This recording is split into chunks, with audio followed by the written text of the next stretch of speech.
The information in this video is for spiritual practice only. It is intended to help support the viewer's spiritual journey and a more fulfilling and overall healthier experience of life. It is not personal counseling or advice and guarantees no specific outcomes. No individual should use the information in this video for self-diagnosis or treatment, or as a replacement for medical, psychological, or practical care. In other words, this is spiritual practice. Always consult with an appropriate professional for specific advice and counsel for your individual situations as needed. Blessed be, and enjoy. Mark Angelo Lyons, Drawing the Circle Productions.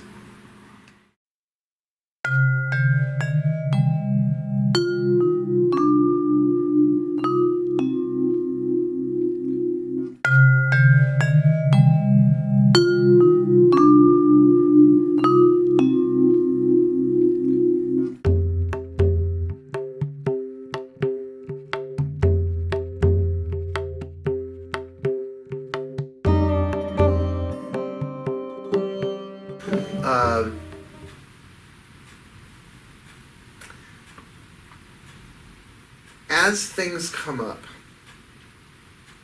not just in the meditation, which is, we'll start there. Like in meditations, remember, it's sort of like, God, I've been using this metaphor for 20 years.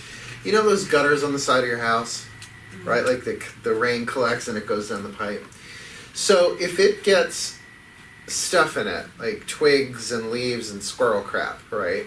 And then you pour gallons and gallons of clear water, and at the top, what comes out the bottom? Clear water? No. Twiggy, leaf, squirrel crap water comes out. And that's good, right? That's cleaning out the system. Have any of you ever done a dietary detox, a fast, or anything like that? Ooh, the stuff that come out. It's sort of fascinating, actually. So, when you do this stuff for a while, it does tend to come up. And if you think of the mantra as a response to it, as well as a mind tool or a protection or a cover, so particularly if bills, debts, credit cards, like I got a big credit card bill the 23rd of the month, right? I know what day it's coming, and that's Friday. And I'm covered. Like, I've got more than the minimum, I'm so happy, right? But that started to come up. Now, we are taught to be an adult, to deal with that, and to be responsible about it. And you can be responsible about it for the rest of the hours of the day. But in meditation, your responsibility to respond to it is with the mantra. Universal wealth, I surrender to you. Because it is like you're trying something different. You're changing a habit. You are rewiring your neural patterns in the brain of, instead of worrying about money, to respond to it with essentially saying, I'm one with universal wealth. I am wealth. Now, that's why if we did this with those words, if we actually used universal wealth, I am one with you, thoughts would come back. Your counter reaction would be so strong. No, you're not. No, you're not. That's horseshit. Yeah, that and $5 will get you coffee at Starbucks, right? That it would just instantly bounce back. That's why I like Sanskrit. Because let's talk what a group thought is. If someone has a thought that's never been thought before, it can be very strong for them, but it doesn't have a lot of group energy in it, so it's not a terribly strong thought form. But think of like the Pledge of Allegiance. Like, how many people have said the Pledge of Allegiance? So when you say that, even you just think the words, that has a group mind connected to it. In other words, millions of people have said it, thought it, like out loud. Born in the USA, the song, right? God, it's been played to death. You hear that song, that has got what's called a psychic morphogenetic field to it. In other words, this gigantic egregore, this group mind. So now Sanskrit existed before the Romance languages. Sanskrit predates, I don't know that it predates cuneiform, but it definitely predates the Eastern Asian and Southern Asian languages. That's how old it is. So think of how many people, over how many centuries, thousands of years, because once a thought is thought, it exists forever. You can't undo an electromagnetic wave. It is what it is. So think of all that momentum. That's why I like it. Instead of, say, an affirmation, which nothing wrong with affirmations. I think they work or not work depending on the affirmation and the nervous system of the person doing it. But these sounds are quantum vibrations representing, in this case, Brzee, Om Brzee Namaha, universal wealth. I surrender to you. But like I said, when you do it in the Sanskrit as a mantra, you are connecting with the energy of everyone who's ever done it. That's pretty intense. That's why when you try this at home, kids, you might find it a little, I'm not trying to, plant a seed in that way. It's going to be easier here because everybody's doing the same thing. Try and do it at Stop and Shop. You might have trouble remembering it. It might be hard to focus. Try and do it at home in the stillness of your house. And if you have kids, good luck. But, wait until they're asleep, right? You try it. Might not be as easy as here because this is a place where people pray and meditate and learn. In other words, if we're not here working, nothing else goes on here. But particularly if you have someone to do it with, like in your case, you might find it a little bit easier. Maybe not as easier as if there were 100 people here doing it. I don't know where we put them, but you sort of get that feeling. So again, it's not to judge it. It's just to say, I am going to practice. This is why this is called a spiritual practice, not a spiritual perfect. The more you do it, the more you are going to be rewiring that. And do you really want to do that all at once? I don't think that's a great idea. I don't think we are gradual beings anyway. Right? Do you remember being a little kid and how badly you wanted to be an adult? Don't you look back now just like, oh my God.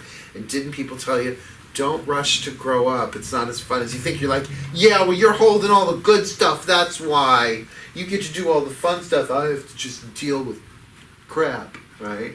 It's a trap. It's a trap. It's a trap. This is a Star Wars reference. So to kind of keep that in mind, it's better to do it gradually. It's better to do it gradually. But certainly, if you get like financial windfalls, I want to know about it. Drop me an email, drop me a Facebook message or something. I want to know because we don't do the same thing every week here. Like this was just something inspired that happened. Moving to Maui, see ya. Yes. Right. Well, all of a sudden you're posting Instagrams from Hawaii. Oh no, some shit went down in a good way. All right. Let's do the last one, which the last one is the culmination of all of them that we did tonight. This is the one I learned about literally this morning. So I focused on this one all day long. So you've got Om, Shreem,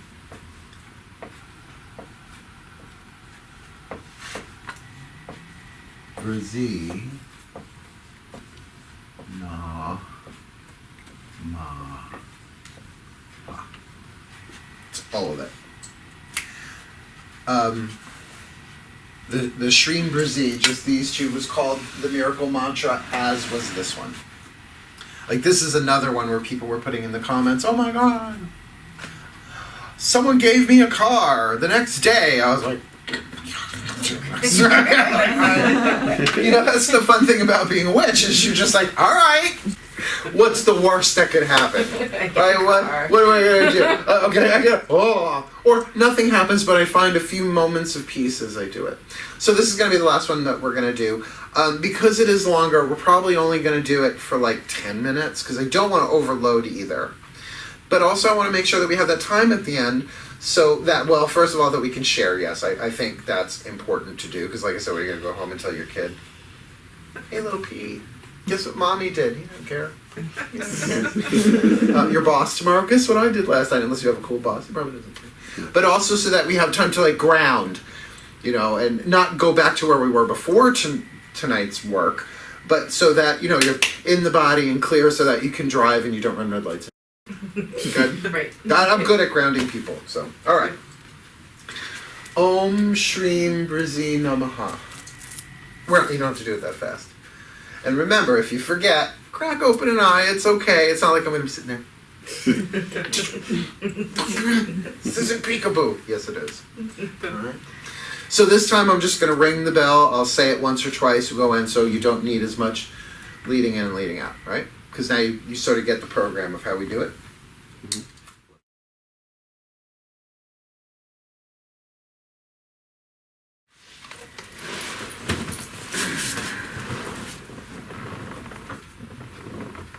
Close your eyes, breathe.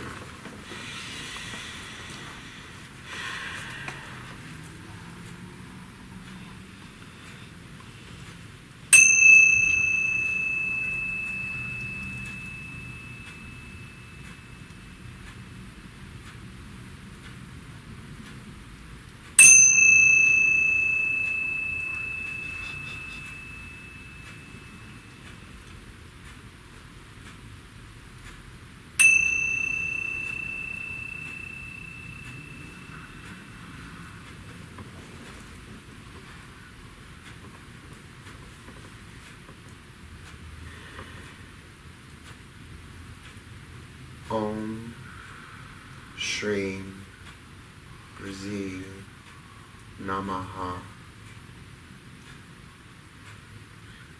Om Shreem Brzee Namaha. Om Shreem Brzee Namaha.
sunshine as you're ready. Come back into the room.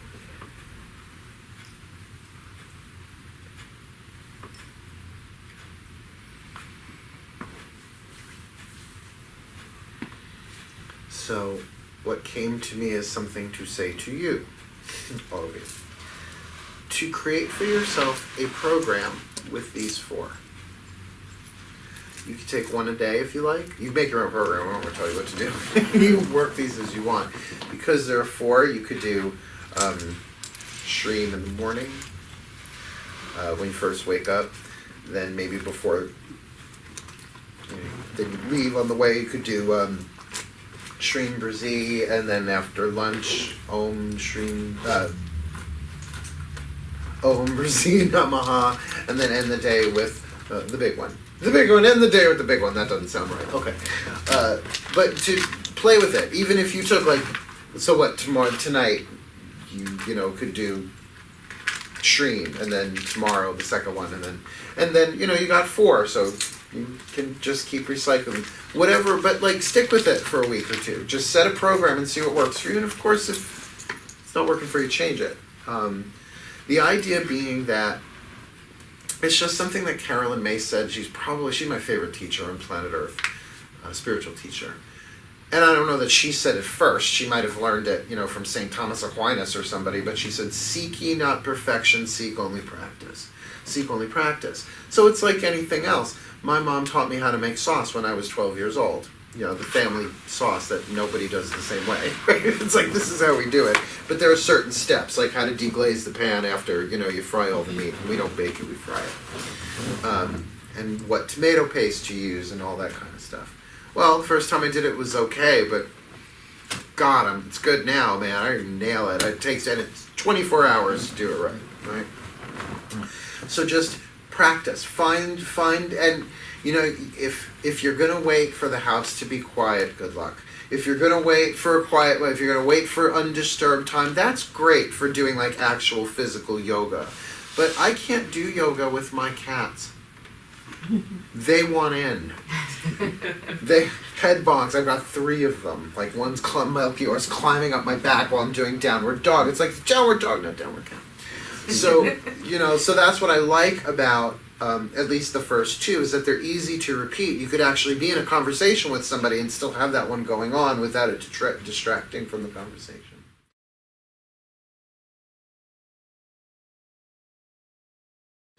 So, let's really take a moment to ground. Now, to ground yourself.